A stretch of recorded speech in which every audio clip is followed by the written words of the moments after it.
Hello all, welcome to movie Paradise. ఈరోజు release అయిన భీమా cinema ఎలా ఉందో చూసే ముందు మా ఛానల్లో కంటెంట్ మీకు నచ్చితే ప్లీజ్ ఛానల్ని సబ్స్క్రైబ్ చేసుకోండి. అలాగే గోపిచంద్ అండ్ ప్రభాస్ కలిసి ఒక మల్టీ స్టారర్ మూవీ చేస్తే చూడాలనుకునే వాళ్ళు లైక్ ఆర్ కామెంట్ రూపంలో మాతో షేర్ చేసుకోండి. 2 గంటల 23 నిమిషాల ఈ మూవీ బాగానే ఉంది, కానీ ఈ మధ్య ట్రైలర్ కట్లు మూవీకి సంబంధం లేని విధంగా ఉంటున్నాయి. ఆ మధ్య స్పై మూవీ ట్రైలర్లో చూపించింది ఒక కథ, సినిమాలో చూపించింది వేరే కథ. అలాగే ఈ ట్రైలర్లో కూడా మూవీ మొత్తం పరశురామ క్షేత్రం కోసమే తీసిన మూవీలా చూపించారు, కానీ మూవీ కేవలం పరశురామ క్షేత్రంలో జరుగుతుంది అంతే. క్లైమాక్స్ ఫైట్లో మాత్రమే పరశురాముని రిఫరెన్స్ కొద్దిగా వాడారు.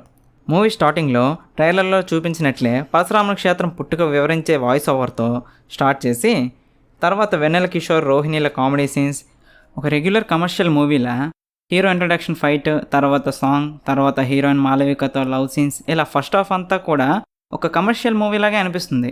ఇంటర్వెల్ మాత్రం ఫారెస్ట్లో ఫైట్ సీన్స్తో మంచి సినిమాటోగ్రఫీతో డిజైన్ చేశారు.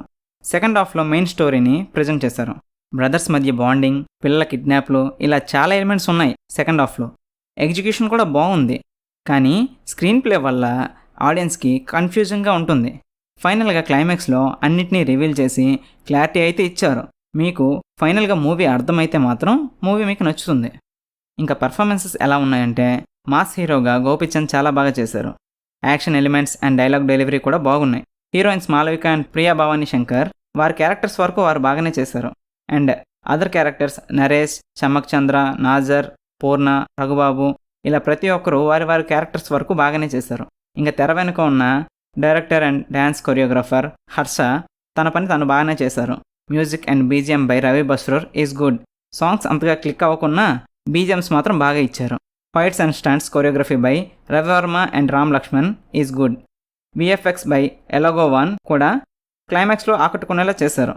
కాస్ట్యూమ్స్ అండ్ ఆర్ట్ వర్క్ కూడా బాగున్నాయి. ఇంకా పాజిటివ్స్ విషయానికి వస్తే performances, VFX and BGM. Negatives విషయానికి వస్తే screen play and trailer cut. టోటల్గా మూవీ అర్థం చేసుకుంటే బాగుంటుంది.